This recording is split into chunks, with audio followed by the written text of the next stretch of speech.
Bonjour, Dr Alikada, médecin généraliste et présidente de Médecins pour demain. Je vous fais une petite vidéo concernant la loi de financement de sécurité sociale 2026 qui est particulièrement agressive à notre rencontre, nous, c'est-à-dire les médecins libéraux, avec plusieurs dispositions qui vraiment attaquent sans aucun doute la médecine libérale et les médecins libéraux que nous sommes. L'une des premières dispositions, c'est l'alimentation et la consultation du dossier médical partagé qui est obligatoire.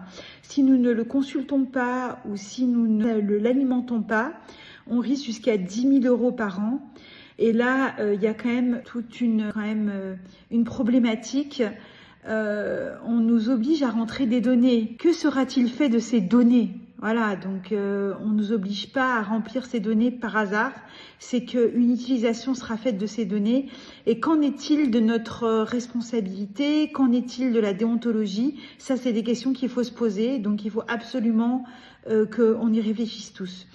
Deuxièmement, cette loi de financement de sécurité sociale 2026 prévoit l'encadrement des dépassements d'honoraires, les compléments d'honoraires.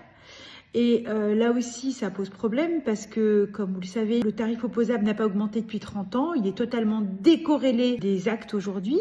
Et c'est en 1980 qu'un ministre, Raymond Barre, a autorisé les médecins à aller en secteur 2 pour qu'ils puissent avoir des actes qui soient corrélés au coût de la vie, tout simplement.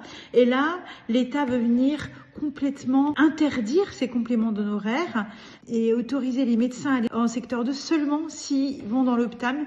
Et ça, c'est un gros problème parce que le secteur 2 ne sera plus rentable. Le coût des actes étant décorrélé puisqu'il n'a pas augmenté depuis 30 ans, ce tarif opposable, ça rend le secteur 2 non viable et on se demande vraiment ce que l'État cherche. Il y a aussi une attaque, troisièmement, de notre indépendance de prescription. Comme vous savez, ils veulent limiter les arrêts de travail à 15 jours en médecine de ville, le premier arrêt de travail à 15 jours et à 30 jours à l'hôpital. Et ça, c'est une attaque à notre liberté de prescription et à notre indépendance en tant que médecin. Dernière attaque et pas la moindre, ils sont en train de diminuer unilatéralement les tarifs de certains actes, notamment pour les radiologues, les néphrologues, pour aussi tout ce qui est transport sanitaire, ils veulent limiter. Et là, pareil, nous sommes des médecins libéraux, nous fixons en fait nos tarifs et les radiologues et néphrologues qui sont en secteur 2 ont tout à fait le droit de fixer des tarifs qu'ils estiment en fait juste pour pouvoir exercer leur métier. Et là aussi, il y a une grosse attaque de la médecine libérale. Donc, pour vous faire le circuit, elle a été discutée, cette loi de financement de sécurité sociale 2026, en commission des affaires sociales. Donc, cette commission a voté plusieurs amendements, dont l'interdiction de remboursement pour les médecins en secteur 3.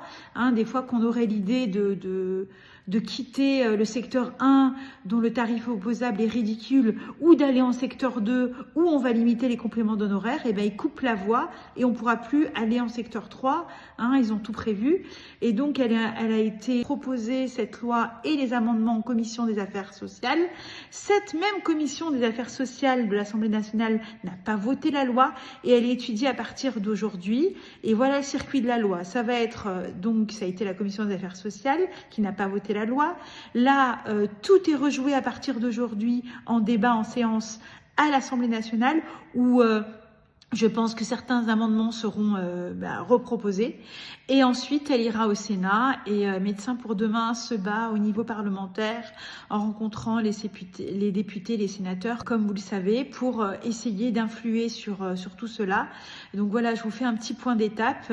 On ne désarme pas, on lâche rien, mais juste que vous soyez bien conscients, la médecine libérale est attaquée.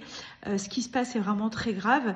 Et si on ne se bat pas, plus d'indépendance, plus de liberté de prescription et plus de médecine libérale telle que nous la connaissons. Donc on reste attentif, on reste vigilant et on vous tient au courant rapidement.